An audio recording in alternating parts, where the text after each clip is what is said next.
Kaixo, egunon, ongietorri inmaterialen hirugarrengo edizio honetara, ongietorri bertan zarotenei eta ongietorri ere digitalki gu ikusten ari zanetenei.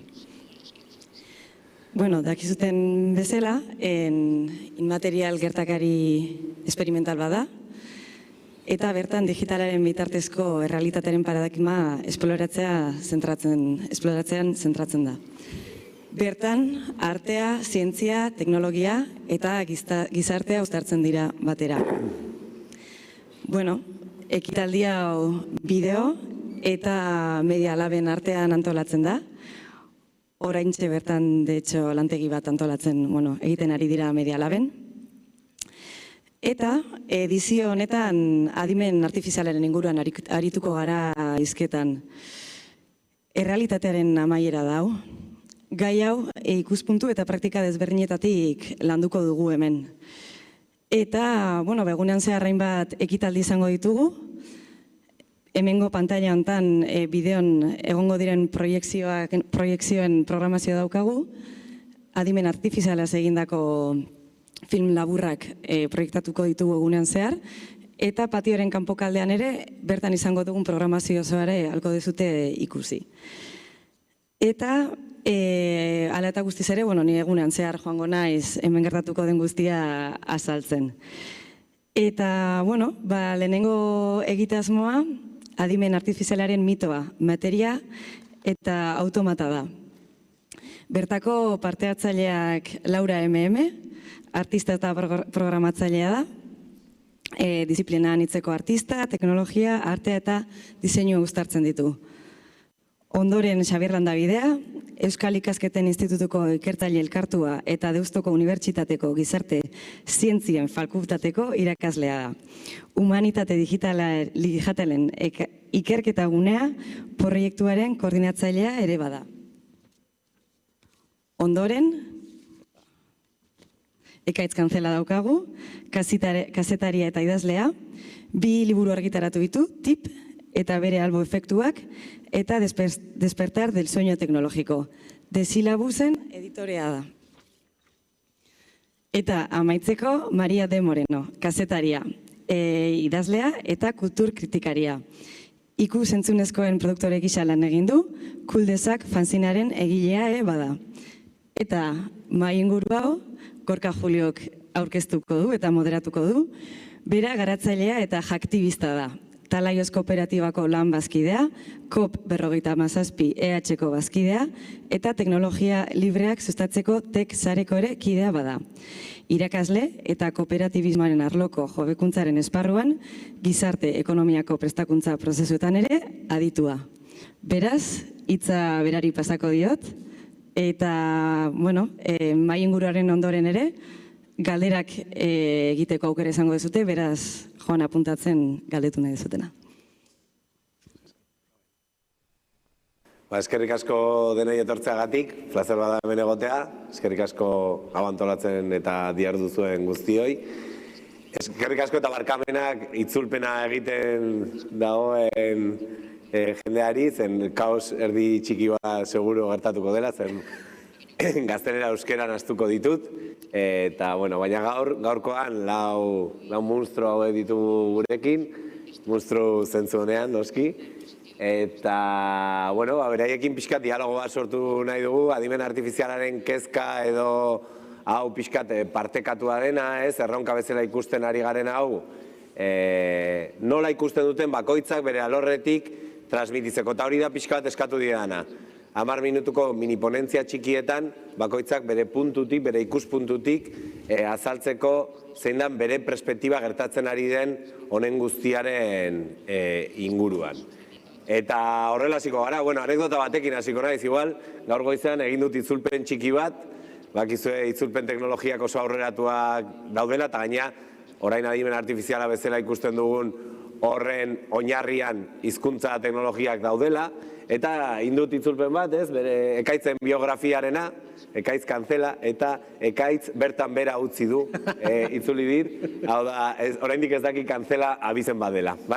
Anekdota hori botatzen dut, eta azten geha. Eta ondo iruditzen bazaizu, egingo dugula rondatxo bat, bakoitza bere perspektibatik, cada uno desde su perspectiva, intentar transmitir un poco la visión que tenéis sobre este momento histórico. Kaixo, buenos días a todas. Kaixo, egunon, nire gura aurkeztuko dut, Laura programatzailea naiz eta artista teknologikoa, proiektu artistikoak egiten ditu teknologian oinarrituta, eta gaur egun aztertzen dut nola adimen artifizialak txertatu daitezke prozesu kreatibo hauetan guztietan.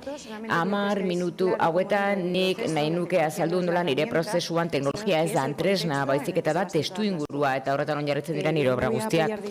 Ni, irudi batzuk erakutsiko dizkizutuain, 2 proiektu baititut, eta erantzun egiten dute pixka bat digitalaren immaterialtasunari eta nola bihurtzen den zerbait ukegarria.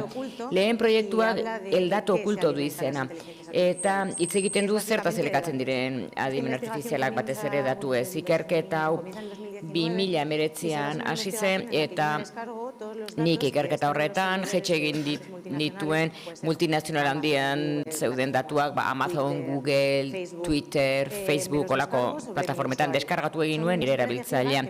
13 giga dira eta aztertzen hasi nintzen. Lehen obra Blow Eskarlata zuen izena, eta aipatzen du zerrenda bat Facebookek duenak nire profilari buruz, eta elikatzen duena 150 piko sustantibo komun, izen komun, adibidez esnea, kromoa, desira edo ete estralurtarra. Hau da, nortasun virtual bat, plataforma bat niri buruz sortu duena, eta somatizatu egiten nauena nolabait beren plataformak erabiltzen ditudanean edo beren informazioa. Hurrengo obrak, barkatu, sola saldia la charla du izena, eta aipatzen du ze erabilera egiten dugun adimen artifizialetan, laguntzaile gisa erabiltzen dituguna, Alexa, Google Home, Siri, zuk deskargatu ditzakezu audio horiek erregistratuta gelditzen dira, baina Apple kenduta, 2018 urtean Apple salatu egin zuten ikastaro ilizito bat egin zuelako, batez ere sexu edukia zuelako, elkarrizketa horietan Applek esan zuen ez kezkatu. Orantxe bertan guk gordeko ditugu audioak, baina ez dugu esango norenak diren zeinen erabiltzailea. Hau da, erabiltzailea elkarrizketatatik askatu ziren. Beraiek gordetzen dituzte, beren elkarrizketak ze horrela justifikatu egiten dute bere ikasten ari dela, bere plataforma, baina zuek ez duzu eskuragarritasuna beraz. Aulki garden horrek ironikoki ez du elkarrizketarik. Eta datu absurdu hauen barruan duela ikerketa batean aurkitu nuena, hemen zeuden Kindleen irakurgailuak edo audio plataforma, gaur egun Amazonek erosi egin duen plataforma, non Excel zoragarri batzuetan zenbaki ez josita gordetzen dituzte guk zer egiten dugu plataforma hauek erabiltzen dugunean. Zenbat denbora behar duzun horri bat irakurtzeko, zer azpimarratu duzun, zeiz bilatu dituzun, audio libren bat egin duzun, audio libururen bat entzun duzun, horri aldearen batean gelditu duzen. Excel horiek aitzu egin ditut hizkuntza naturalera, liburu bat bihurtu dut eta igo egin dut, nolabaiteko hakeo bat egin diot sistemari. Eta horrela berrelikatu egiten du. Bueno, argi dugu zertaz elikatzen diren adimen artifizialak. Orain ikusten ditugu gizarte barruan. Zer ari da gertatzen? Zer gerta daiteke? Bueno, Union proiektua, bigarren proiektua da, distopia teknologiko bat aurkezten dut gizartea bizatitan banatu da. Bat dago aurrerapen teknologikoaren alde eta bestea aurka. Proiektu berri honetan, nik teknologiakin idazteko beharra nuen, horregatik irudiak sortu nituen testu bidez, eta baita ere datu ereduak elikatzen ditut elkarrizketak eta irudiak sortzeko. Proiektu honek ez du gerrari buruz hitz egiten batasunaz baizik, hau da gizarte honek diseinu espekulatiboak behar ditu, aukerak sortzeko eta gizarteari galdetzeko zer gertatuko litzateke. Orduan, nola konponduko genuke? Obsoleto obran hitz egiten da artearen obsolescentziaz. Arte eredu entrenatu bada, elkarrizketa egiazkoekin, lau metomano hauen bitartez, eta hitz egiten dute artistaren obsolescentziaz. Eta elkarrizketatzaile virtual baten bitartez, galderak egiten zaizkie eta elkarren artean hitz egiten dute beren hitzetan oinarrituz, garaia batean esandako hitzetan oinarrituz, eta hitz berriak sortzatzen dituzte artearen obsolescentziaren bitartez. Eta ez bakarrik mundu virtualak tratatzen du mundu erreala, baizik eta mundu virtualak ere arazoak izan ditzatke mundu errealak dituenak. Adimen artifizial hau, chat, GTP kontrolatzen duena, antsietateaz hitz egiten du, itzalik ez duelako. Horregatik denboraldi batetan bizi du eta saltzen du zergatik adimen artifizialak ez duen softwareik, ze adimenaren bilakaera bada, eta berak azaltzen digu, hau da itzela galtzen duenean sartzen da modu depresibo honetan. Eta nola ez, gizarte berri orok sinesmen berriak berditu. Lehen bost erlijioetan oinarrituz, bost nagusietan, eta premisa bakarra izanik, hau da idealak gehi teknologian sinestea gauza guztien gainetik, horrela sortzen da erlijio berri bat. Erlijio berri bat jainkoa edo deu zero bat, eta hitz egiten dugu nola komunikazio zuzen bat dagoen jainkoarekin, chat GPT batean oinarrituta bai dago. Eta hor galdera egiten da eta hitz egiten da, zuk hitz egin dezakezu berarekin eta denetatik galdetu, nola sukaldatu gauzak jate baterako, baina azaldu egingo dizu modu batean non sartu egiten den erlijioa, sinesmen erlijiosoa, gehi ideia teknologikoa. Eta ideia teknologiko hau, orain ez dut irudirik, baina beste proiektu batean erabiliko du, tabakalerakin eta midelabekin egingo dudan proiektu batean. Eta obra biziei buruzko aukeraz hitz egingo dugu. Programa bat sortu, garatu eta hil egiten bada, zergatik ezin da hori estrapolatu. Hau da, orain ditugu adimen artifizialak, zergatik ezin dugu eraman beste leku batera, ezi eta denon artean zainduko dugun leku batera. Proiektu berri bat egingo dut beraz tabakaleran. Eta listo. Mila esker, tabakalerari, eta bideori, eta medialabi, eta zu guztioi hemen egotegatik. Yo voy a hablar desde una perspectiva atea. Ikizingo dut ikuspegi ateo batetik. Ez nago ikaskuntza sakon eta ikasketa automatikoaren deep learning eta machine learning teknologien kontra. Behar bada emango du baietz, baina benetan ez nago. Iruditzen zait oso garapen garrantzitsuak direla eta oso serio hartu behar ditugula. Baina bai iruditzen zait, gaur egune adimen artifizial izenarekin izendatzen ari garen plataforma hauek, aukera hauek, teknologia hauek, ilusio fundazional baten gainean eraiki direla edo eraikitzen ari garela. Eta uste dut, garrantzitsua dela kolektiboki lilura honi aurre hartu eta aurre egitea. Teknologia hauek daukaten garrantzia ulertzeko gai izango bagara. Baita ere pentsatzen dut, eta pixka bat positiboago jarrita, gure instituzio kultural, zientifiko eta epistemikoak adibidez testu idatzia, baina ez bakarrik, birpentatzeko beharra eta aukera irekitzen dizkigutela tresna, testu inguru, plataforma guzti hauek. Eta oso obedientea nahi zenez, 3 ideia aipatu nahi ditut gaurko tituluaren 3 ardatzen inguruan. Jaipa, materialitatea eta automatarena. Jaipa eta mitoaren inguruan, nik esango nuke, zalantzarik gabe, momentu honetan 2023an, gure garaiko mitoa adimen artifizialarena dela. Berez, teknologiak eta mitoak harreman estua izan dute hasieratik.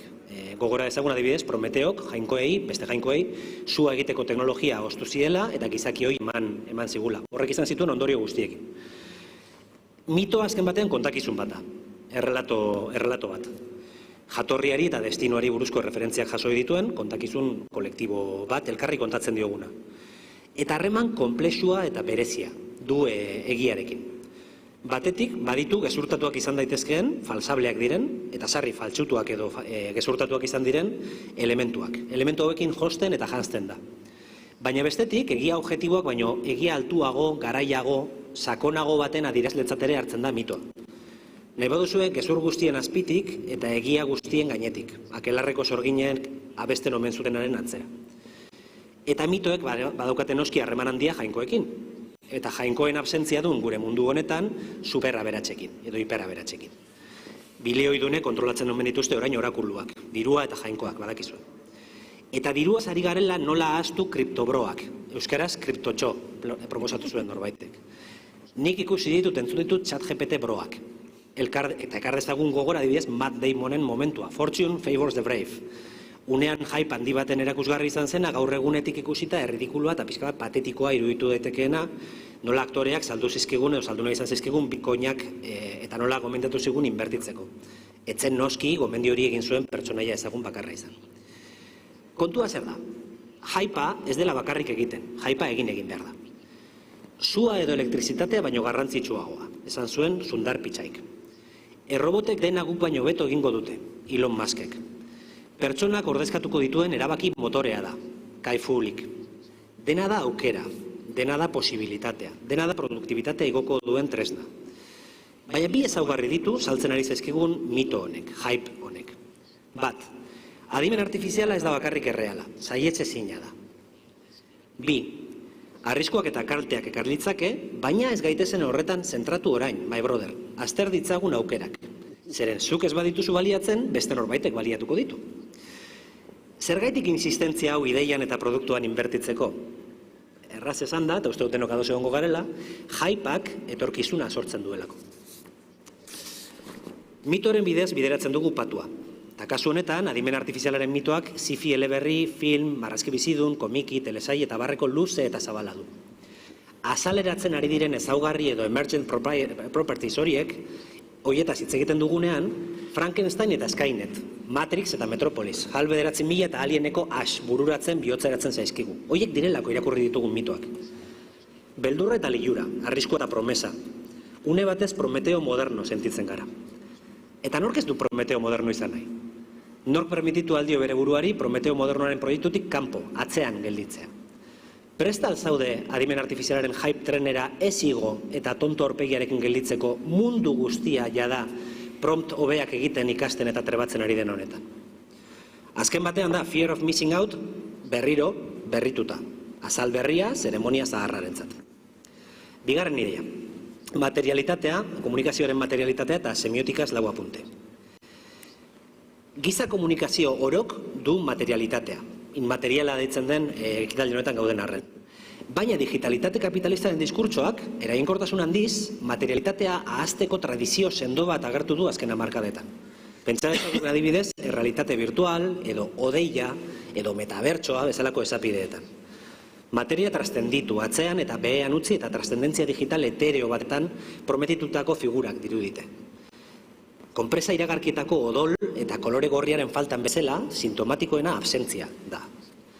Baina itzul gaitezen komunikazio eta informazioaren teknologien beharrezko materialitatera. Oinarrizko semiologia gogorek hartzearren, esanahia ez da garraiatzen. Esanahia ez da sekula garraiatzen. Gizakiok ez gara telepatak, empatak ere justo. Eta hortaz, ezin dugu pentsamendu edo emozio bat beste norbaiten arretara bideratu, ez daukagulako horretarako gaitasunik. Ez igortzeko, ez jasotzeko. Zehazki ezintasun horren aurrean, komunikazioaren teknologiak garatu ditugu. Pentsamendu edo emozioaren ordez, edo objektu, edo kontzeptu, edo dena delakoaren ordez, beste zerbait igortzeko eta jasotzeko gaitasuna. Eta hemen sartzen dira beste bi A izki. Adimen artifiziala eta adierazlea eta adierazia. Bata, zeinua eta mezua, signifikantea, igorri eta jaso egiten da. Baina bestea, esanahia, esangura, signifikatua, negoziazioan sortzen dugu igorle eta hartzaileen artean. Hemen eta orain ere bai. Adimen artifizial deitzen hasi garen teknologiek ez dute adieraziarekin, signifikatuarekin lan egiten. Ez daukate referentera edo esanaira sarbiderik. Ez daukate izatearren ez da esanahiaren kontzepturik ere. Large language model delakoek adierazleekin bakarrik egiten dute lan. Adierazleekin bakarrik egin dezakete lan. Nolabait esatearren, A direlakoak, edo AI direlakoak, edo IA direlakoak, mapan existitzen dira, ez lurraldean. Lurra zapaldu ezin duten, mapek lurraldeari erreferentzia egiten diotela ez dakiten, eta axola etzaien kartografoak dira nolabait. Baditut lagun informatikariak esaten didatenak horrek ez daukala garrantziarik, eta nire baduzo gero diskutitu dezakegu.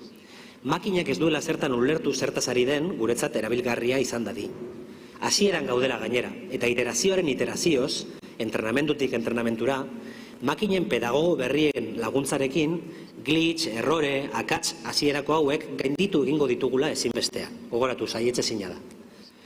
Ez dela bidezkoa teknologia iraultzaile hauek gure parametroetara belaunik-araztea, bestelako parametro oso diferentetan funtzionatzen dutelako. Eta berez, eta hau da nire ustez kritikoa, ez digula axola behar funtzionatzen duen artean. Nik gaur hemen noski kontrakoa planteatu nahi dizuet. Muga hori, mapa eta lurraldeen artekoa, adierazle eta adierazeren arteko frontera, ez dela iterazio edo giza entrenamenduaren bidez gaindituko. Adimen artifizial deritzegun teknologiek ez dutela pentsamendu edo prozesamendu simbolikoa garatuko espontaneoki singularitate batetara iritsiz. Etxea, berba, lotuta egongo dela etxetik eta etxera hitzekin. Baita meson eta house eta casa hitzekin ere. Baina, eta baita, nola ez, etxeen argazki eta marrazki eta bestelako representazio batzuekin. Baina ez, zeinu hauekin lotzen dugun entitate habitagarriarekin. Izenak izenekin, eta ditzekin eta izen ondoekin, lotzeko programatu ditugulako makinak. Ez izenak izendatzen duen horrekin harremantzeko. Eta horrek narama azkenengo ideiara. Irakurtzen etzekien, baina dena irakurtzen zuen automata aurkeztu nahi dizuet. Automata irakurlea. Mugimenduaren sentsazioa sortu zuen egun zinema, kinema, deitzen diogun teknologien bildumak. Baina aurretik beste izen batzuk izan ditu. Taumatropoa, Faradairen gurpila, fenakistikopioa, zootropoa, ukaituzen marrazki bizidunak, Reinzunden teatro optikoa, gaur egun zinema deitzen diogu, edo telebista, nahi duzuena. Egun, zinema diogunean, zenbait gauza esaten ditugu. Baina horrek gutxi gorabehera 100 urte behar izan ditu, kristalizazio sozioteknologiko luze xamar bat hori horrela izan dadi. Ziurrenez, antzerako zerbait gertatuko zaie adimen artifizial izendatzen ari garen teknologia hauei. Hartuko dituzte beste forma batzuk, beste izen batzuk, beste funtzio sozial batzuk. Eta naturalizatuko ditugu haien inguruko errituak eta ohiturak. Sortuko dituzte astura eta ahaztura berriak. Eta ezin jakin momentu honetan nik behintzat ze forma, zehatz eta zein izen hartuko dituzten. Baina nik gaur proposamen bat akarkizuet. Jakinik ez duela atrakziori lortuko ziurrenez. Testu korpus izugarri handiak irakurtzen dituzten algoritmo sare hauek izendatzeko. Lumierren zinematografoak mugimenduaren sentsazioa sortu bazuen, nire ustez chatbot berri hauek, baita Jainkoarekin hitz egiteko chatbot berri honek ere, ezagutzaren sentsazioa sortzen digute. Eta proposatu nahi dizuet, grezierara jotzea. Nosigrafoa, noseoskopioa, epistemografoa, nola deitu zentzua duenaren sentsazioa ematen duen emaitzak sortzeko gaiden, baina zentzuaren zentzurik ez duten makinei. Dena irakurtzen dute, baina ez dute deus irakurri. Erantzunak eskaintzen dizkigute, baina ez dute esanaiaren kontzepturik. Horren aurrean bi interpretazio posible ikusten ditu, behar bada kompatibleak. Bata, makinek bai irakurri egiten dute. Eta irakurketaren amaiera aldarrikatu dezakegu beraz. Guk ez daukagu irakurtzeko astirik. Ikasleek ez daukete irakurtzeko astirik. Bideoak 1,5x edo 2x-ean ikusten hasi diren ikusleak ditugu. Eta aldi berean dena irakurri dezaketen, baina ezer irakurri ez duten automata irakurleak. Dimentsio simbolikorik gabe lizerik eta testualak eskaintzen, gero tarinago. Eta bigarren eszenarioa, makinek ez dute irakurtzen. Eta hiztegi eta mitologia berriak beharko ditugu indexatzea eta irakurtzea, galdetzea eta prompteatzea, gezurra esatea eta alusinatzea, glitcha eta funtzioa bezalako errealitate, erlatiboki berriak hobeto esan eta pentsatzeko. 1001 gauen ipuinetan oinarritutako zientzia fikziozko Coriolis rol jokoan, datu jin deitzen diote, mitologia semitikoetako jeinu edo ireluetan oinarrituta, adimen artifizialei. Niri gustatzen zait, jeinuak deitzea, jinak deitzea. Gailuaren izaera sakonki desberdinarekiko harreman bat iradokitzen duelako. Jeinu ala ez, botillatik atera ditugu, eta mitogileak ari dira haien inguruko mito berriak sortzen.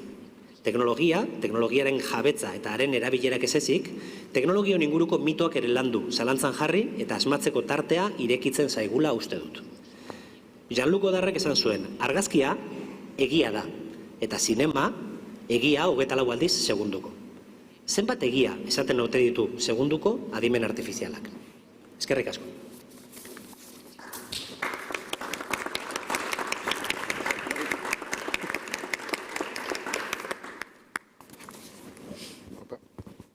Egunon?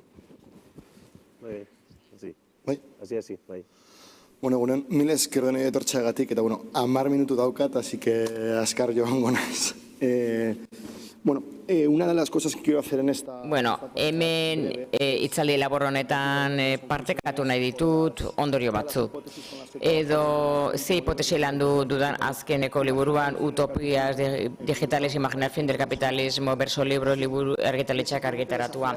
Eta erronka jo nahi diot adimen artifizialaren mitoari, baina baita ere nola ulertzen dugun adimen artifiziala, eta nola pentsatzen dugun, eta nola garratzen dugun, eta erabiltzen dugun. Uste dut arazo larri bat dugula gure epistemologiarekin, gure marko mentalekin. Nola pentsatzen dugu teknologia? Askotan modu politikoan ikusten dugu, askotan modu liberalean, gatazkari borrokarik ez balego de bezala, klaseak bertatxutu ez balira bezala, ezker tradizionalaren iritziak ez baleude zalantzan. Gaur egun teknologia badago sistema kapitalista batean barruan. Ematen du modu batean egin behar dela, bestela ez dago lako materialidaderik edo ekonomia politikorik. Hau da, modu bada kasu honetan adimen artifiziala erabiltzeko ez bakarrik gauzak ebazteko, kapitalismoak sortutako gauzak ebazteko. Teknologia kasu honetan adimen artifiziala etorri da konpontzera, Googleek sortutako desinformazioa konpontzera. Automatizatu dugu informazioa eta gehiago sartu dizkiogu. Ikuspegi material batetik behiratzen badugu eta kapitalismoaren ikuspegirik adimen artifizialak berregin egiten ditu esplotazio eta espropiazio logikak. Hau da, nik uste dut esplotazio ekonomikoa dagoela batetik, hau da, adimen artifiziala mito bada zer chat GPT guztiak eta dauden garapen asko oinarritu egiten dira erreserba armada baten gain, batez ere Afrikan daudenak eta jakintza gutxi dutenak.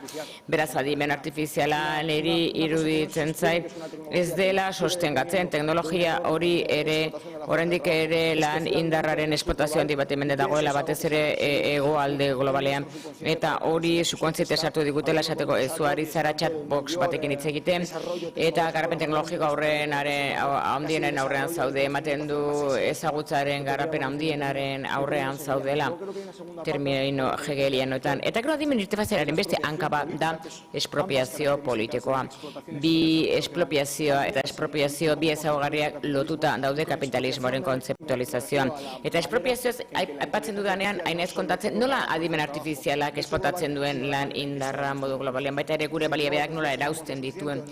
Ez badugu gogoeta egiten, eta gure hipotesia ez baditugu lantzen, eta ez balin badago sistema demokratiko batzuk, erabiltzen duzunean chat GPT erabiltzen duzun bakoitzean energiaren kontsumo hau izango da, edo baliabide hidrikoen erabilera hau izango da. Teknologia hauek oinarritu egiten dira energia eta ur kontsumo handi batean. Beraz, guk makina erabiltzen dugun bakoitzean, automata aktibatzen dugun bakoitzean, ez da Googleekin bezala, Googleek baditu zerbitzari batzuk, ari batzu dituzte, azpiegitura bat presioa egiten duena. Eta nolabait nik horri aldaketa klimatikoa automatizatzea ditzen diot. Eta gizakiak chatbox bat erabiltzen modu automatikoan beraiek aldi beran beren estintzio klimatikoa egiten duten bitartean, automatizazio nik ditzen dio beroketa globalaren automatizazioa. Azken erabiltzailea iritsi aurretik, chat GPT-3 iritsi aurretik, aurkikuntza zoragarria Microsoftek egin duena adimen artifizial gehiena erabiltzen zen enpresa arloan. Nik liburuan elkartu egiten du kasu zehatz bat, hau da, nola bitcoinak, nola industria fosila handia kutsatzaileak hasi diren zerbitzuak erabiltzen odeian, eta nola adimen artifizialeko sistemak Microsoft eta Googlenak adibidez, nola automatizatzen ari diren beroketa globala. Konotazio politikoagoa duelako. Beraz, enpresek hamarkadak daramate, ia hamarkada bat 12 urte daramatean adimen artifiziala erabiltzen erraldi hauek eskaintzen dituztenak eta eredu bat sendotu nahi dute. Iparraren eta hegoaldean bereizeko azpiegaratuak, bereizeko nora abanguardia teknologikoak eta abanguardia enpresarialak iparraldean nolabait esplotatu eta espropiatu egiten dituzte aldiriak eta hegoaldeko herrialdeak. Hori da adimen artifiziala eta ez besterik. Kapitalismoa urte mordua dara horrela funtzionatzen. Eta batez ere, eta hemen proposatuko dut paradigma alternatibo bat gelditzen den denbora.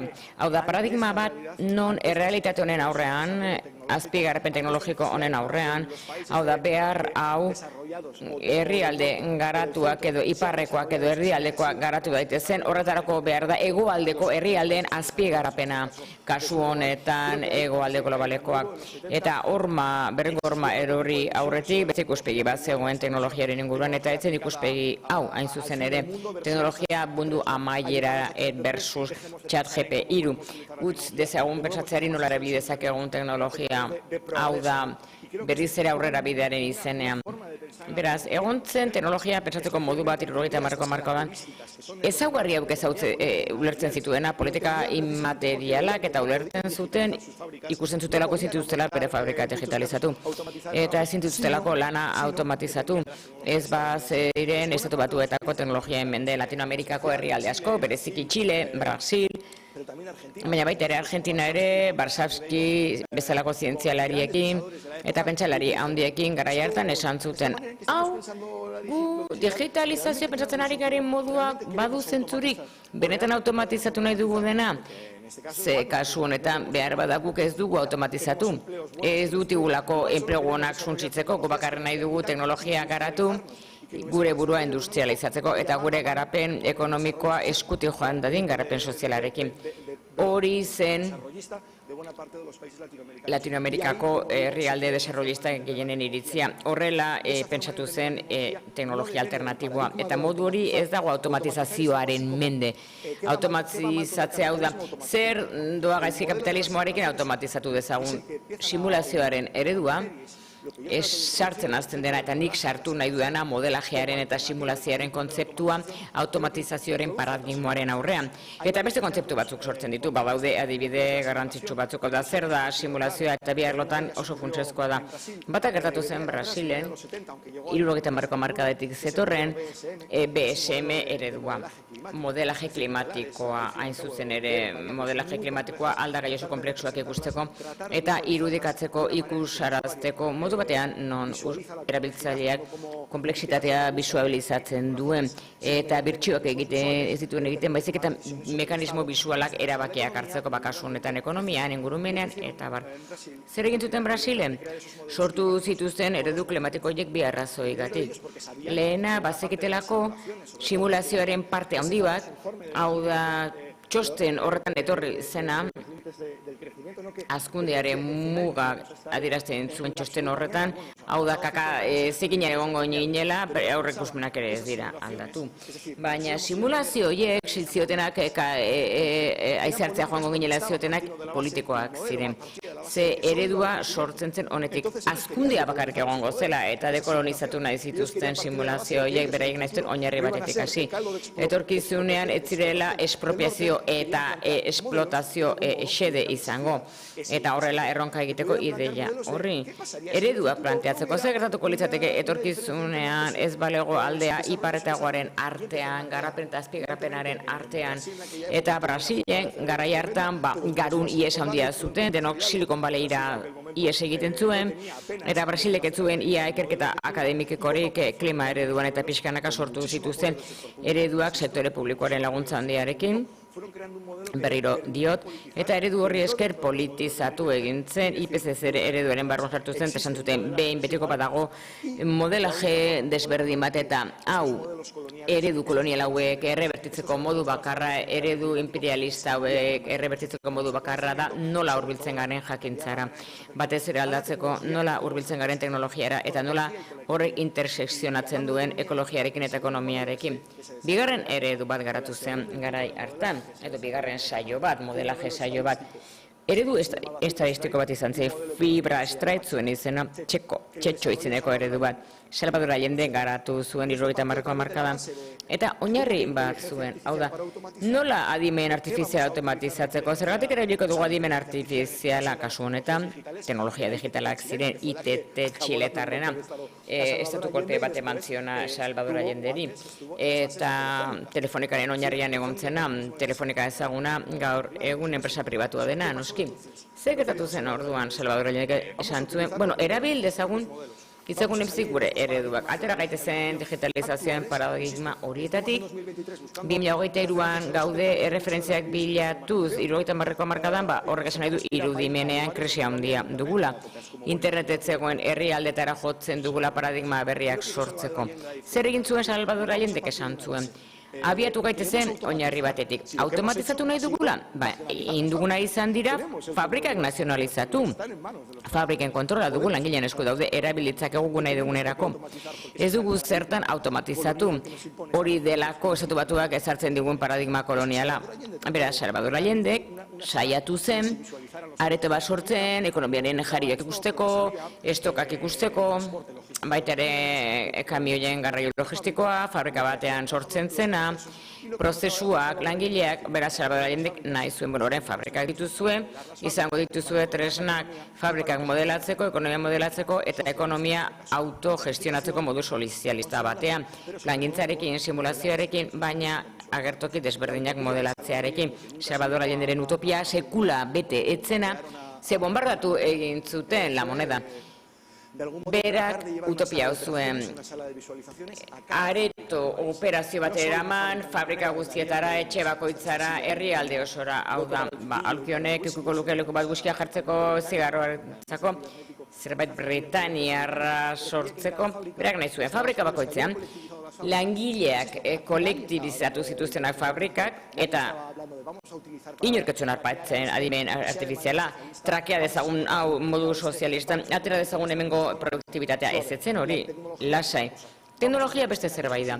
Ikus dezagun ze agertoki posible daude. Eta ikuspegi argia dugunean ikusteko fabrika nola dauden, langileak modu subiranuan erabiliko dute zein den bere bidea. Adibide hauekin, nik uste du garrantzitsuak direla gainera, garrantzitsuak dira gure garaia pentsatzeko, big dataren inguruan eta adimen artifizialaren inguruan.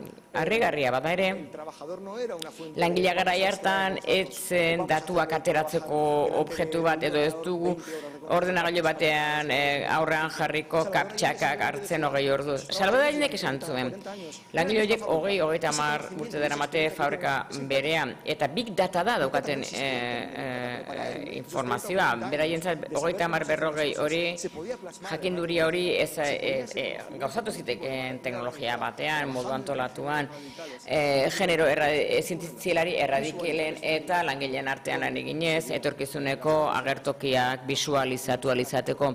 Ez bakarrik agertoki sozialista bat sortzeko, baizik eta planetaren mugarekin konsekuentea izango zena. 50 urte dituzte ideia hauek, nik uste laguntzeko modukoak direla gaur egun, ikusteko benetan nola landu adimen artifiziala, nola aurre egin eta mundu desberdin batera iristeko.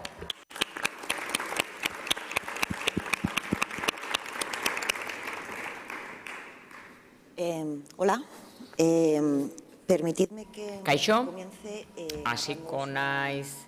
Una pequeña situación. Hasiko naiz egoera txiki baten berri ematen. Frustrada. Pertsona frustratua, zer dagoena, itxaroten egon da eta sartzen da bezeroaren erretarako txat batera. Eta beste aldean, agente batek agurtu eta bere burua aurkezten du. Kaixo, nire izena Ixa da, zertan laguntzaitaket gaur. Eskaera erantzuten du bezeroa. Eseidezu zertan laguntzaitaket edan zure eskariarekin, mesedez? Erreemboltsoa itzulketa idazten du maiuskulaz berriz ere bezeroak. Ederki ulertzen dut, arazonen bat izan duzula zure pedidoarekin, zure eskariarekin, baina nik beharko du zehatzagoa izan zaitezen, zuri laguntzeko, eskerrik asko esaten du langileak. Itzultzeko eskaera oso haserre idazten du bezeroak. 10, 15, 20 edo 30 minutuko elkarrizketaren ondoren, komunikazioa gero eta arinagoa bihurtu da. Bezeroak aditzen bat edo beste elkartzea eta arazo hobetoa azaltzea lortu du, eta langileak pixkanaka mezuak findu ditu pertsona horri gatazka konpontzera gidatu arte. Lana amaitu eta nahi eta ezko gogo betetze inkesta bidale aurretik, langileak galera hau egin dio bezeroari. Beste zalantzaren batekin laguntza nahi duzu, eta ja horren letratxeaz esan dio bezeroak, bai, barkatu, robot bat zara? Existe una categoría profesional. Badago lanbide kategoria bat, arreta telematikoko lana barne hartzen duena, eta ez du inolako arrasto pertsonalik, ez eta erabakirik edo aginpiderik ere. Adeitasuna eta protokoloak, esaldiak eta leku komunak, baino ez daude. Enplegu horiek, gehienak emakumeak lan egiten dutenak, automatismo eguneko handia dute, eta enpresek uko egiten diote erabat laguntza teknologikoaren esku uzteari. Eta hori gertatzen da, bezeroak gaizki tratatua sentitzen direnean chatbot batekin tratatzen, baina aldi berean deseroso sentitzen dira gizakiekin aurkitzen direnean bere transakzioetan, esan daiteke esageratu gabe, egiazko lana izan duena langile honek izan da ez arazo bat konpontzea. Ez da bezeroa lasai eraztea, ez kudeaketa bat egitea edo prozedura bat egitea. Benetan bere kapazitate guztia eskatu duena gizakiaren aldetik izan da interes urrun bat izatea eta gogo falta maitekor bat izatea.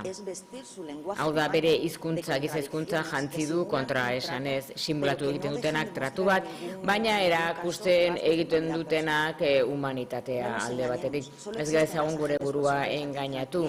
Arretarako, supermerkatuko azafatak daude, supermerkatuko kutsatzainak daude, eta lanbide asko dauden feminizatuak, oraindik ez daudelako tresnak bere burua ondo erreproduzitzen dutenak, patriarkatuan ezitako emakumeak balira bezala, emakumeak edukazioaz gara, laguntasunaren profesionalak, eta ez dugu oraindik aurkitu elkarrizketa laguntzaile bat aurkitu emakume bat bezala, patriarkatuaren ala bat bezala. Horregatik gogo eta pertsonal bat eginda hainbat hamarkadatan generoari buruz, robotika eta adimen artifiziala erabiliz aitzakia gisa.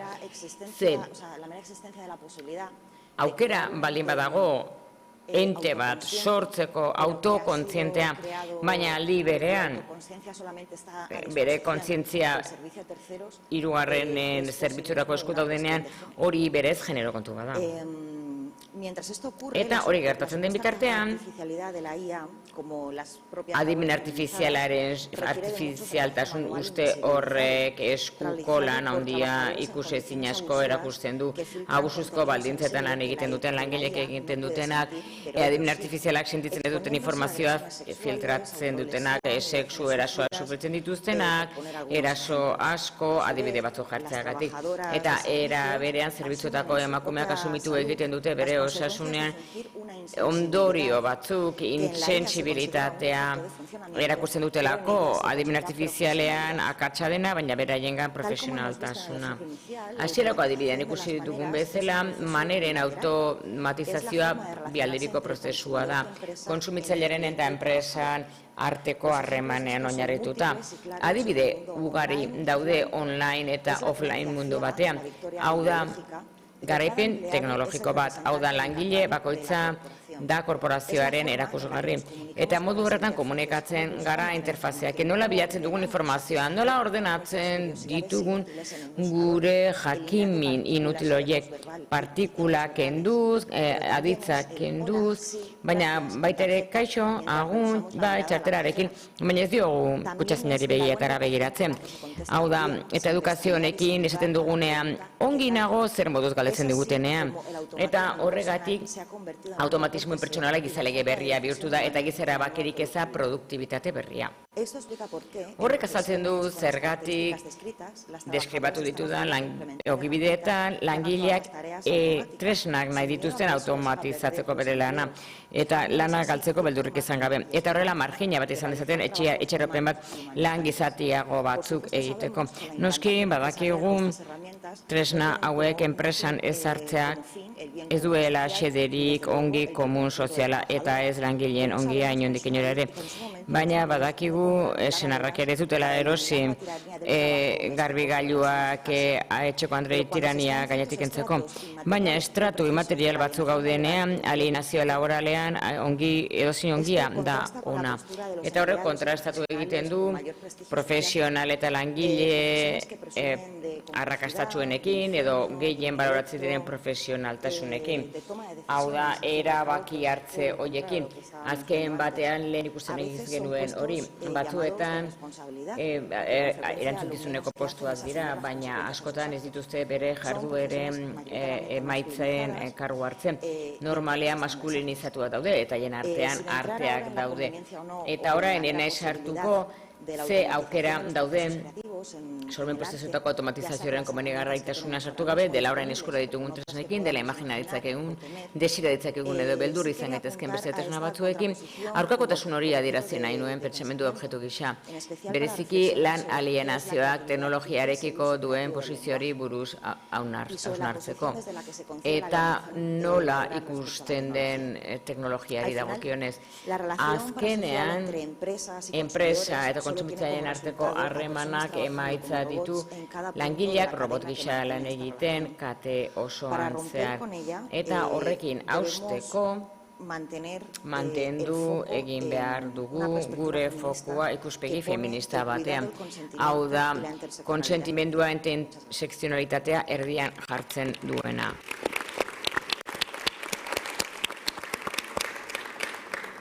Bueno, eskerrik asko lauei. Galera batzuk prestatu ditugu, gero gongo da momentutxo bat galera batzuk egiteko, baina ni prestatu dizkiet joko moduan, hola, aktualidade gaiak ekarri nahi nituen pixkat gaurkorako, eta lau titular, sartzen baditu zuen, mesedez? Bueno, asko hitz egiten ari gara gai hauen inguruan, eta nire proposamena da iaia bertsolaritza joko batean. Lau titular ekarri ditut, horra agertzen diren horiek, irakurriko ditugu, eta bakoitzak nahi duena hartu dezala, nahi duenetik heldu, lauak naztu, bi naztu, ez egin kasu, berdin dit, baina lau titularrak hau dira, irakurriko ditugu. Gazteraz, las imágenes generadas por una IA no tendrán copyright. Adimen artifiziala sortutako imaginek ez dute copyrightik izango Estatu Batuetan. Amnistia Internazionalek kritika egin du adimen artifizialak sortutako irudiengatik, domestikak ordeztu egin du sormena adimen artifizialarekin eta ere bat egin du ia bere langile guztientzat. Zer datuko litzateke unibertso paralelo bat, infernuzkoa, abeslari bakarrak Quevedo balitz. Eta hori birala bihurtu zen. Orduan, nahi badezu eta ondo iruditzen bazaizue, Maria Tikasi eta... Oi, barkatu. Laura Tikasi. Vale, pues yo he cogido... Bueno, nek aukeratu du domestikakoa. Jo, irakurri dut eta esan dut, Kontxo. Adimen artifiziala da guztiaren erruduna. Eta esan nuen, bueno, galdetuko dut chat GPT ze alderretan ere dan erruduna. Adimen artifiziala Kennedy hil zuen. Ere dianosaurek hil zituen. Eta gaina eriotzaren izarra proposatzea sortu zuen. Eta adimen artifizialaren ondorioz, katuak gehiago daude interneten, gizakia baino gehiago. Eta hauek aitzetzat. Adimen artifiziala da, berotegi efektuko gasak sortzen ditu behiak negutegi efektuko gasak sortzearen errudunak, barkatu. Xabi. Tienes derecho a réplica, si quieres.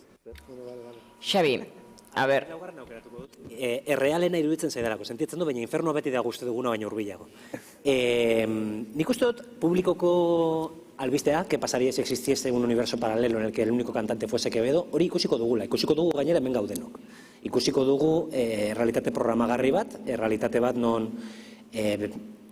pelikulak ikusiera izango ditugun, baina gure aktore favoritoren aikin, eta jendeak adibidez oso serio hartzen du Supermanen urrengo papera nork egingo duen. Eta antzadenez, kriston gerra kulturalak daude aktore hau edo beste izateko. Tarroan behar bada, zuritzaizu gustatzen Ben Affleck, eta nahi duzu Morgan Freeman izatea Superman. Bueno, hori posible izango da. Eta nik uste dut ikusiko dugula, baina gainera gure bizitzan zehar, ez dakit beste zer uste duzuen, programator izatea eta dena izatea Rihanna. Eta Mozart guztia Rihannaren klabeetan, eta orduan, ez da, nik uste dut hori ez dela distopia bat edo utopia bat, hori da simplemente gertatuko, astearte normal batean gure realitatea izango da laster. Demasiados balones, ¿no? Bueno, baloi gehiegi, ez? Bueno, saiatuko naiz modelajei buruz hitz egiten berriz ere. Adibidez, hemen diotenari buruz hitz egiteko. Adimen artifiziala ez badaude gauza asko kontatzen ez digutenak, testuinguru patriarkaletik kanpo, kapitalistatik kanpo. Adimen artifiziala ez da pentsatzen ari da lan indarra alienatzeko, beraz, giza sormenaren parte handi bat. Hau da, gur biltzen garenean teknologia batera, hau da, gaur egun arteren munduko jendeak inguratuen gaitu, eta hortik ateratzen du batez chat GPT-ek bere produkzioa. Hori da adimen erreala. Ikusten ditugunean horrelako albistek ez gara konturatzen kapitalismoa sormena azpigaratzeko lan egiten duela. Hau da, artistika zientifiko-sozialak eta beste kolektibo batzuk ingenieriak daude soluzio politikoak eman ditzaketenak, baina hori azpigaratu egiten da. Zuk startup bat sortu, besterik gabe, diru eskatu behar diozu, zure aita gurasoek dirua balen badaukate, arrisku kapitaleko diruarekin, startup bat sortu, eta hor gelditzen zara. Giza sormena beste erakunde batzuetatik landu behar dugu. Hau da, merkatutik kanpo. Ez dakit, sortu behar dugu tabakalera ereduak iria askotan, non sormena eta ekitaldi kolektiboa egingo den adimen artifiziala hori baldin bada, hau da, ateratzea artisten lana eta nolabait merkantilizatzea eta txat batean sartzea, txat zoritxarreko batean 2023an, lehiotxo batean, zeratik ezin ditugu azpiegitura desberdinak sortu non giza sormena jariatu egingo den, eta batez ere teknologia publikoak erabiltzea, startup horretatik atera, eta beste soluzio batzu pentsatzeko, behia konsumitzea planeta txikitu gabe. Sí, yo también quería hablar del titular. Bai, nik ere hitz egin nahi nuen Quevedoren titular horri buruz, hau da, Quevedo albuztidun hori. Nik, ados nago, uste dut gaur egun gertatuko dela, garaikidea izango dela. Bada film bat, The Congress, uste dut izena duela, 10 urte ditu film horrek.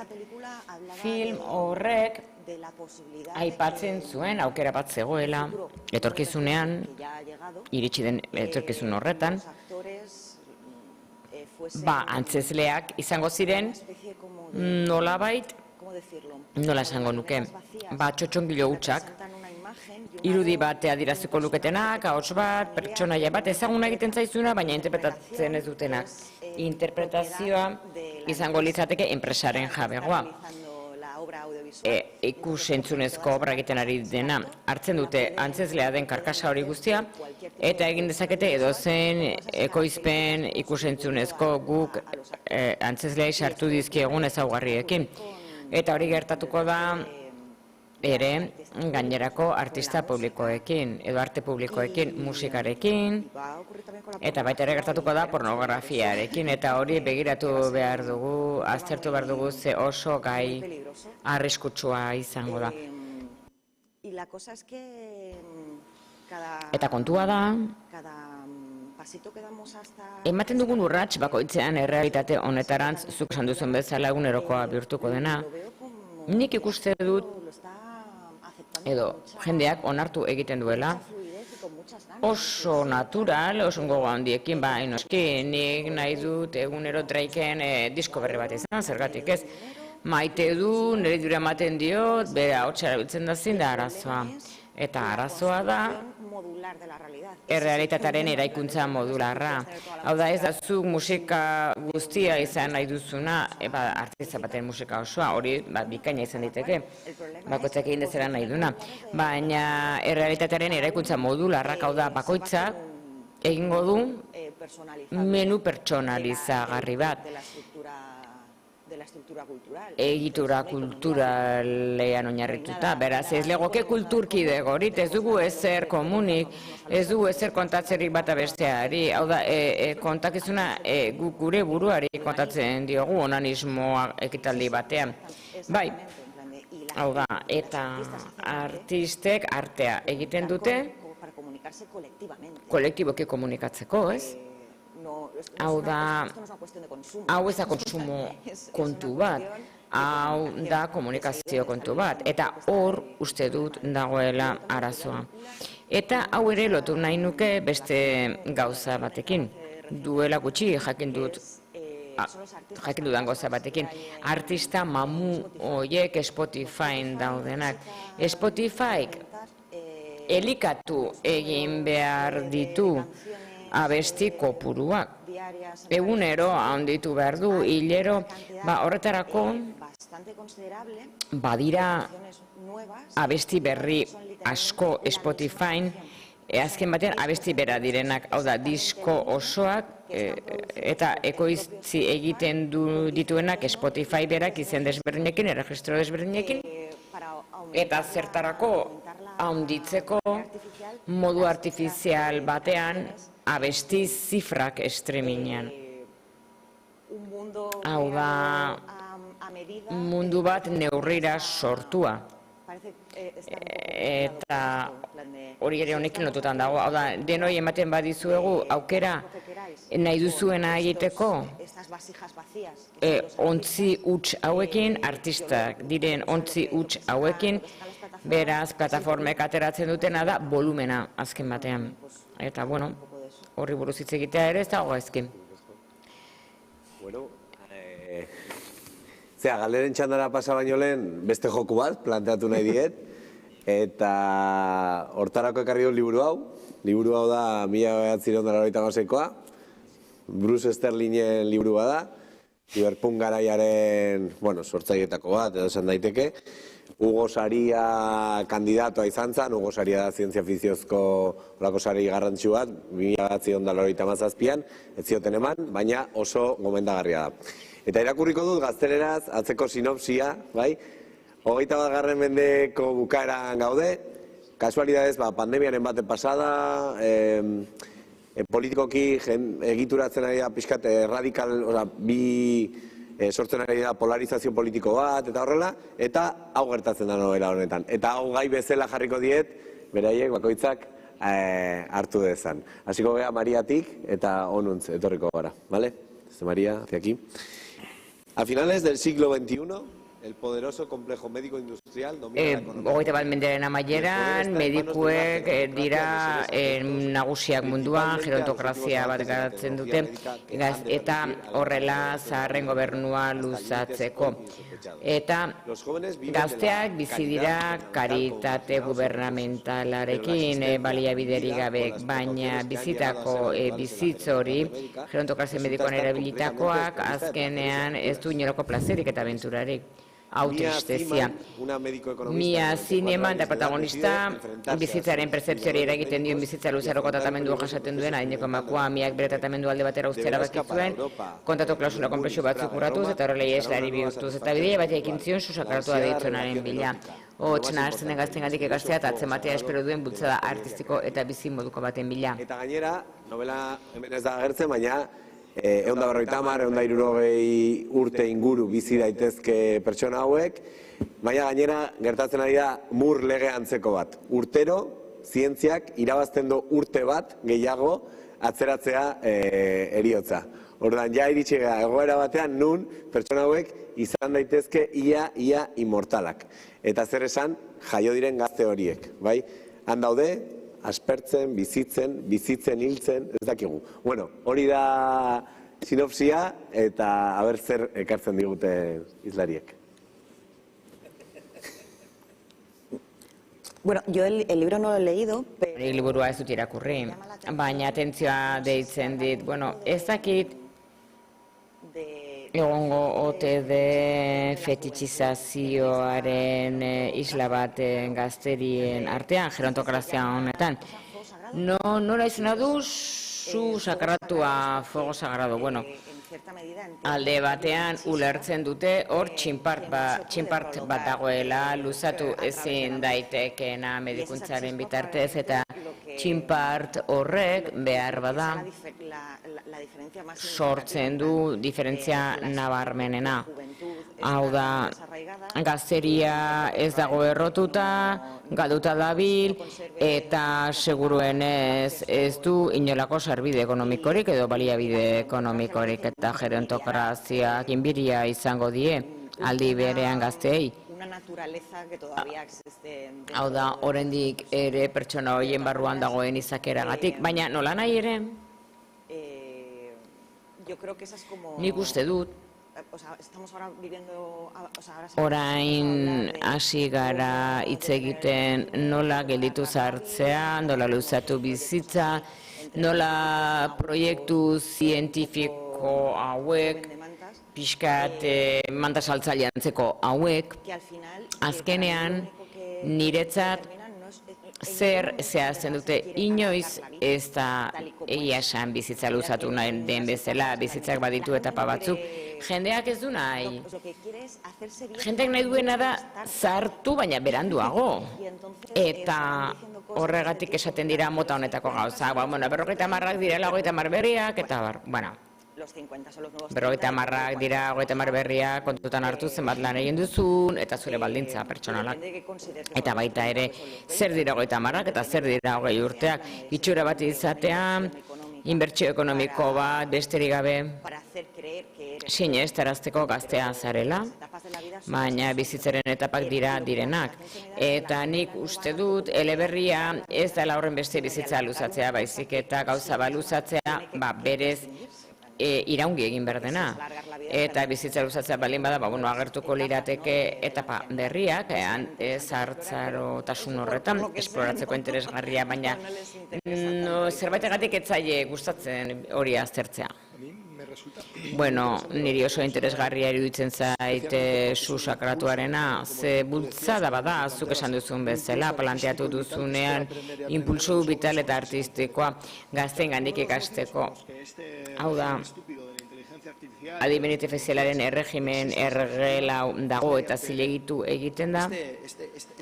Hau da, zu horren bitartez ez, lortu dute, modernitateak sortutako kontraesan asko, ustasun existentzial hori antsietatea sortzen duena, plataformak ustasun hori bete egin dute, ez dute eliminatu ez tristezia, ez angustia, etxipena, baina gure iPhone horrekin, gure arma horrekin, edo zen izan daiteke artista bat. Eta zu bizitzan kakatsu horren aurrean, heldu telefonoari, aurkitu gauza berriak, aurkitu zure burua, atera zure identitateak, erakutsi zure interesak modu sakonago batean. Hau da, Spotify-ri buruz esan duzuena. Nik bakarrik abesti berrik aurkitu ditzaket Spotify-ren bitartez, Netflixen bakarrik, bikotekide berriak aurkitu ditzaket Tinderren bakarrik. Hau da, modernitatearen promesa, teknologia digitalak sartu egiten dutenak, zehazki, gailu artistiko horien bitartez gugandik onena ustez ateratzeko, baina merkatu besterik ez da. Zuk interfaz teknologiko batekin harremana duzunean, edo txio bat jartzen duzunean, edo postit bat Instagramen, hor bai ateratzen da artistatik gertuago dagoen sormen hori.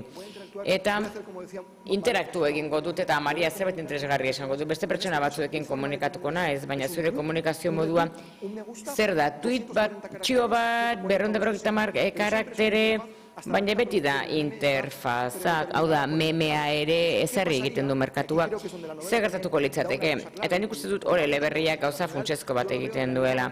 Hau da, nik adibidez, iragartzen dugunean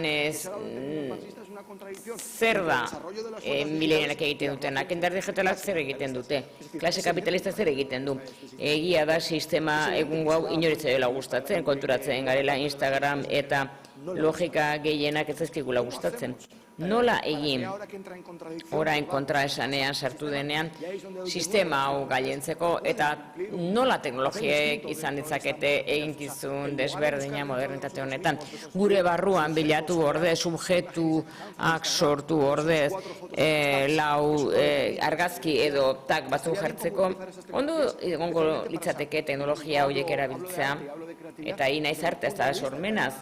Hau da, Raymond Williamsek iraultza luzean zaten zuena, sormen hori atera, esfera humanoa eraikia ez dagoena, eta nora erabiltzen dugu sormena, eta sortzen ditugun erakundeak teknologiaren inguruan sormen hori eskalatzeko. milenial belaunaldi hori, bueno, nik barne nago, ezaket sartu behar dudan, ze TikTok eta horiek ez ditu kontrolatzen, baina nik hor nabaritzen dut bultzada genuino bat zerbait berria egiteko, merkatuaren barruan ez egoteko. Nola sortzen ditugu erakundeak teknologien inguruan? Non kolaboratu egingo dugun gure artean, hau da gure zain artistikoa ateratzeko. Ez esan denok izango gara artistak, baizik eta modu kolektiboan komunika gaitezen elkarren artean. Twitter eta Facebookek ez digu eragozten komunikatzea. Eta feedbacka sortzea guk modela, eta visualizazio plataformak edo ereduak sortzeko. Ez digute eragozten jabego intelektualaren gainean baitaude, eta ezin ditugu gure datuak partekatu, Donostian egiten ditugun joan etorrietan soluzioak emateko garraioaren arazoei. Ezin ditugu datu horiek partekatu. Ez bada behintzat enpresa batek edo startup batek erabiltzen ez baditu. Nola bihurtuta bakarera bezalako espazioak edo beste hainbeste esperimentazio espazio. Modelaje, visualizazio espazio, komunikazioa sustatzeko. Sormenaz eta artez hitz egiten duenean ez dut esan nahi denok sortzaileak eta artistak izan behar dugu, gure barruan dagoen zerbait da, eta adierazi egiten da bizitzaren arlo guztietan soluzio bat eman nahi zaionan problema bati. Gauza berriak aurkitu nahi ditugu oro, gauza batek utxe egin dezake, beste bat sor daiteke, eta eztabaida horretatik soluzioak sortzen dira arazo kolektiboetan. Nola ekartzen dugu pentsamolde hori, eta elkartu ez bakarrik sortzaileak, sortzaile bikainak, baizik eta erabaki publikoak hartzen dituzten pertsonak, mugimendu sozialetan daudenak, nola bihurtzen ditugu azpiegitura horiek, gaur egun Tinderrak edo Spotifyak, nola lortu plataforma horiek sozializatzea. Hau da, etxe bizitza mugimenduak adibidez bere plataforma izateko, nork bere plataforma izateko, artistek bere plataforma izateko, musikariek berea izateko, eta zirkuituak sortu ahal izateko. Eta modu zibernetikoan, eta modu etengabean, sor ditzagun alternatibak edo azpiegiturak edo egoteko modu berriak munduan merkatutik kanpo dena merkantilizatu eta txikitu eta azpiegaratu egiten baitu. Batez ere sormen, giza hormena. Bueno, bera, utopikoa jarri dut, ni distopikoa jarriko naiz. Ari gara 1970 buruz hitz egiten. Han pasado años, yo creo que es un escenario... Urteak pasatu dira, agertoki kezkagarria da, baina ez dago horren gaizki. Me gustaría hablar de backup y fascismo. Backup eta fascismoari buruz hitz egin nahi dut. Hypera itzuliz ere mega milioidunen artean ez dut frogarik, baina zelantzarik ere ez denak obsesionatuta daude backup digitalak egitearen inguruan. Eta repositorio hain auskor batean ez egotea. Nik nire ikuspegitik uste dut esan nahi ez dela garraiatzen eta gizakia ere ez, eta uste dut Elon Musken backup bat litzateke ideia ona. Kontua da nola irakurriko ditugun backup horiek eta ikusirik zenbat jende duen Elon Muskek eta egiten dituen astakerek egin ala beti du jendea bera defenditzeko. Nire galdera da, ea digitalizazio bat supermilioidun baten irudia, edo lider karismatiko baten inguruan, populista den lider baten inguruan, ote zen serio hartuko. Eta zoteari garen pensatzen pertsona batzuk izoztea betiko iraun dezaten. The Congress lehen aipatu duzu, Robin Wright eskaneatu egiten dute, eta ia pistolapean, eta kontratu bat sinatzen du. Berak jadanik eskarrak ematen dizugu zure egindako lanengatik, Robin Wright, baina ezingo duzu gehiago antzeztu, ze orain plataforma honen jabegoa zarelako. Nik uste du gerontokrazia mediko batetik pasatzen bagara gerontokrazia digital batera, edo hasten balin bagara jolasten irudi izoztuekin, postmaterialekin, nik lehen esan duzuen bezala gaur egun dugun gizartea kontan hartuta, lortuko genituzke 1000 urteko PNV EAJ izoztua. Hor utziko dut. Vale, es que, bueno, escuchando a mis compañeros... Bueno, nire kideak entzun da, inorez da kezkatzen zerbait funtsezkoaren inguruan, erretiroak. Gizarte honetan nola izango litzateke benidor gizarte zoragarri honetan, non bizi gaitezke 180 urte arte. Bueno, 160 esan duzu, bueno, nik 180. Beraz, bi adimen handiei galdetu diet bada chat GPT eta bestean nire gurasoak. Chat GPT ezakit interaktua duzuen eta egiten dituzunan galdera bat pixka komplikatuak ez da bustitzen. Espekulatu egiten du aukera ekonomikoekin, sozialekin, ezin dizu datu bat eman baina existitzen baduzu. Eta galdera zuzena egiten baduzu azkenan chat GPT erantzuten dizu. Eta chat GPT esaten du lan egin 100 urte arte eta osasuna izango duzu datu horrekin 100 urte. Nire gurasokin hitz egiten du, nire amak esaten du ez, nik 75 eta puntu. Eta niretak esaten du, bueno, 155. Eta nik, ostras, puntito bat, ez? Puntotxe bat chat GPT-era. Hau da, erretido adina jaisten ari da, 100 urtera. Beraz, marko posilonetan, horrela da. Eta, hau da, ze eragin duen sormenean horrek, nire kasuan, ate bat besterik, ez da? Ate bat da, esploratu behar da, kritikatu behar da, jolastu egin behar da, erantzukizun guztiatzaio eman behar, bestera nitzake ni izango, beste bat nire ordez hitz egiten ari dena baizik. Beraz uste dut jolastu daitekela, tresna berri honekin, beti eri jakin da zentzuk diren mugak. Eskerrik asko. Bueno, hain zuen txatla izango da, entzun dituzue, galderak, zalantzak, ekarpenen bat. Eskatuko dizuet laburrak izatea, eta hartara igual agotxe ezberdinak jaso alditugu, orduan nahi duenak. Mikrofono bat egongo da, zuentzako hortik, ez? Bai, eskerrik asko.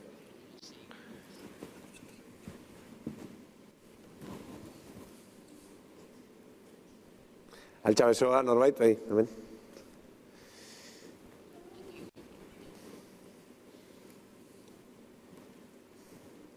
Eso muy guay, todo lo que habéis contado. Oso guai kontatu duzuen guztia, ni zarra naizenez, eta liburua irakurri dut. Eta teknologiarekin uste genuen, sortuko genukela mundu utopikori. Nik azken urtetan dudan sentsazioa da, elementu zehatzei buruz hitz egiten dugunen adimen artifiziala bezala, hype horren ideian sartzen gara, ez? Pasatu ditugu hainbat prozesu jarrai, teknologia izan zitekeen elementu hori salbatu egingo gintuen atorkizunean. Edo ekaitz zure liburan bezala utopia digitala. Baina nik zelantza sartzen zait honekin. Egiten dugunean, errealitateren ikuspegi bereizia. Jendea ematen du aspertuta dagoela, baina ez duela aukera handirik, eta aukera gutxi dituenez, jendeak tolesdura horietan nahi ditu aurkitu dauden aukerak, ikuspegi exageratu bat egiten dugunean, adimen artifizialean, ni naiz lehenengoa egiten dudana, etengabe egiten dudana nire lanean. Nolabait enajenatu egiten gara jendea bizi duen errealitate horretatik, bai hegoaldean, bai iparraldean. Hau da, Helsinkiko gartzeletan daudenak adimen artifiziala entrenatzen, Kenia eta emakumeen antzera. Nik uste du benetan falta zegula egiazko diskurtso material bat. Hau da, eta nolabait talaiera igotzen garen eran, jaipera, esaten dugu jendeari haizu, ez zara enteratzen nahi. Beraz, ematen du aldirietan aurkitu behar ditugula espazioak, dibertsiorako eta ez erdialdean. Zek finantza kapitalismoa azken 40 urtean ez da ezertxore aldatu. Lanak akaba dira, harreman pertsonalak degradatuz doaz. Beraz, hype honetan sartzen garenean, adimen artifizialean, mito berbera eraikitzen dugu. Beraz, ez da galdera bat, komentario bat, zuek esan nahi zuena. Nahi duenak? Bat edo gehiago? Agotxen bat, igual hau erantzungo dugu, eta gero, bai? Osa, el que quiera, la que quiera.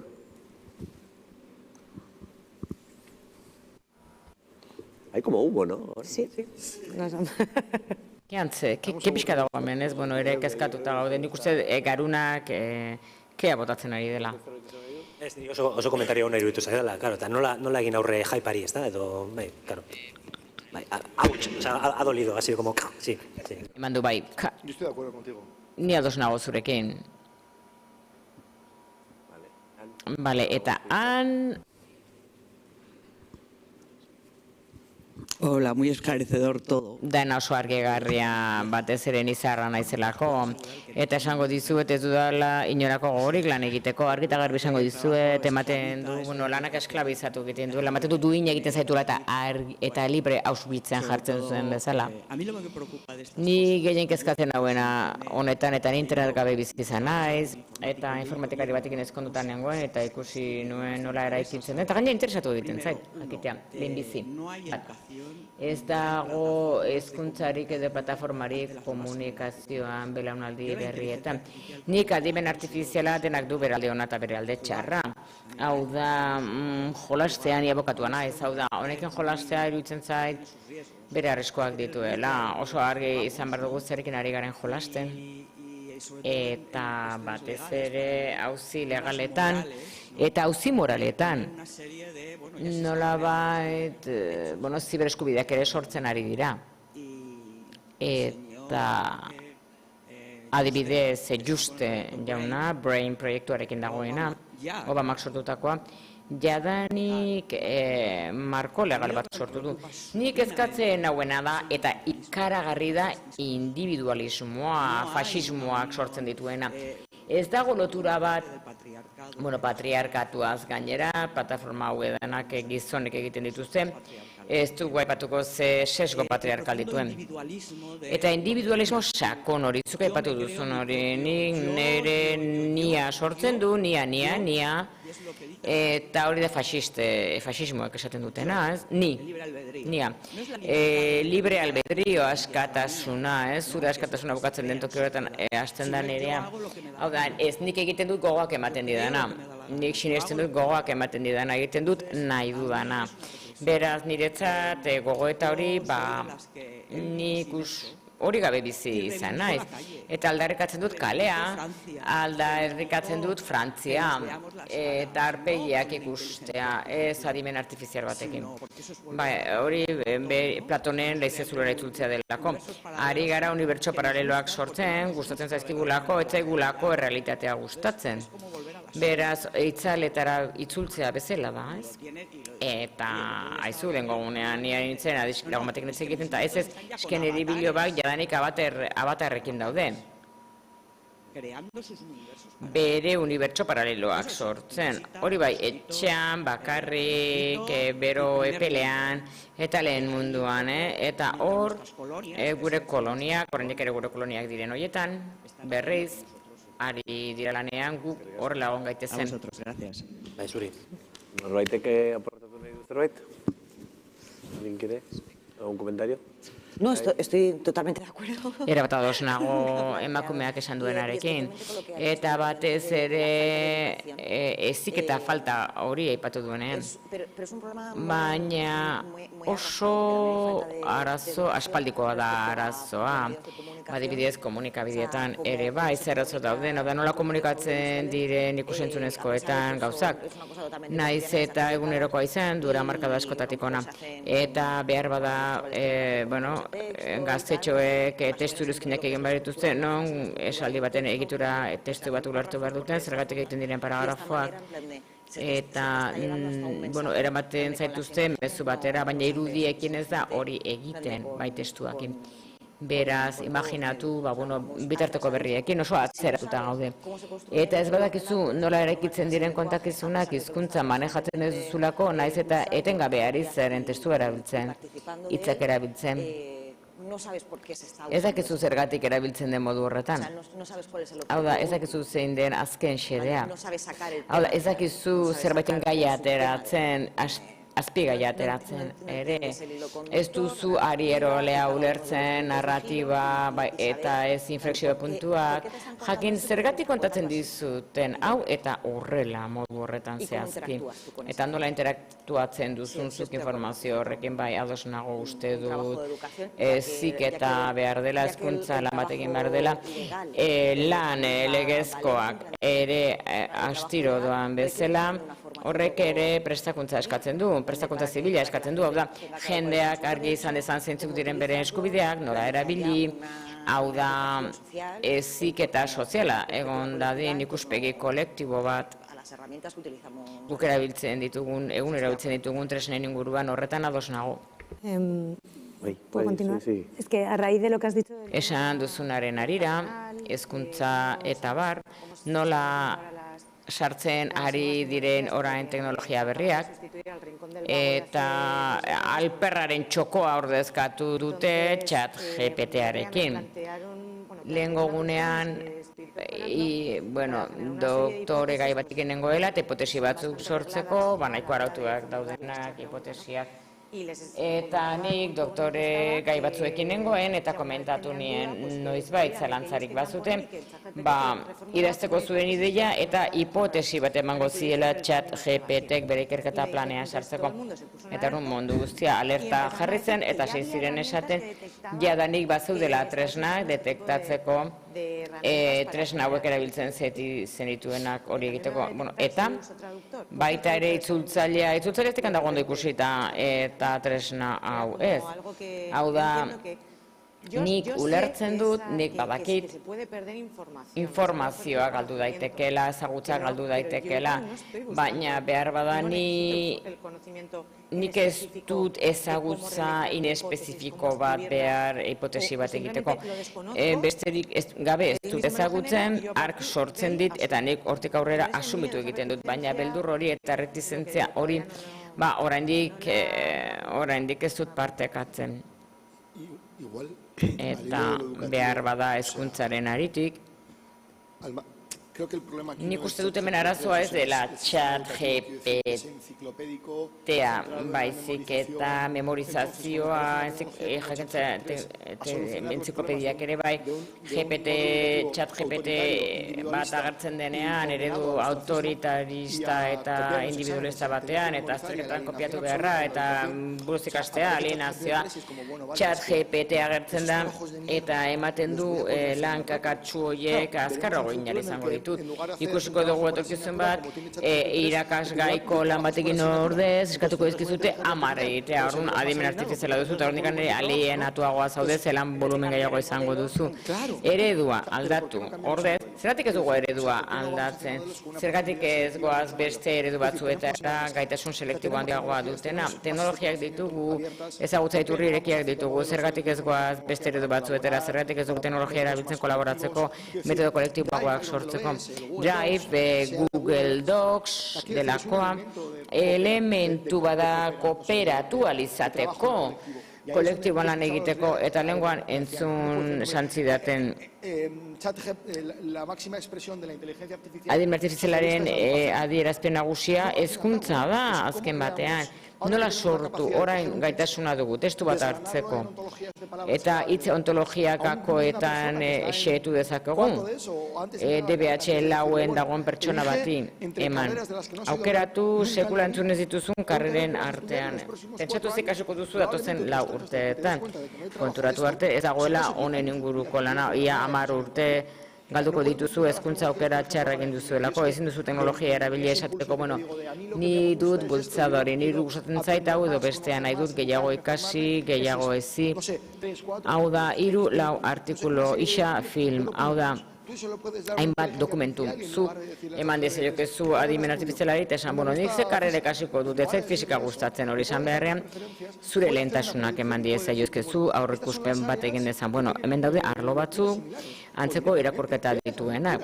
Edo zoaz irakurketa horietara, asko lagunduko lioke irakaslei, bereziki unibertsitateetan eta hezkuntza guneetan.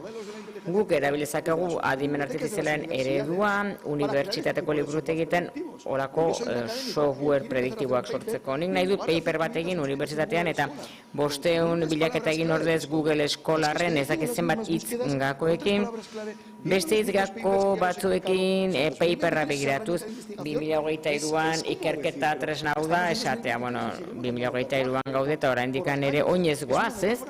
Metafora oso antzekoa da. Beraz, zergatik erakunde publikoek ez dituzte aukera batzuk sortzen Google eskolarraren ondoan adimen artifizialarekin, hau da, behar bada joan barko genuke teknologia erabiltzeko beste modu batzuetara aldatzeko hezkuntza ereduak eta horrela lortuko dugu. ari zara liburuzain digital bati buruz, hau da zure konfiantzazko liburuzainaren antzera, ez? Hau da bideoklubeko langilearen antzera. Bueno, azken astean 3 akzio film ikusi dituzu, baina besterik gabe interes informatiboa izan duzulako, baina ez interes ekonomikoa izan duzulako. Ze guk gaur egun dugun aurre ikuspena, ze hau entzun duzulako, ez duzu hau entzuna, ez dut entzuna, eskerrik asko, kalera aterako naiz. Liburutegia berrasmatzaira hautza gisa.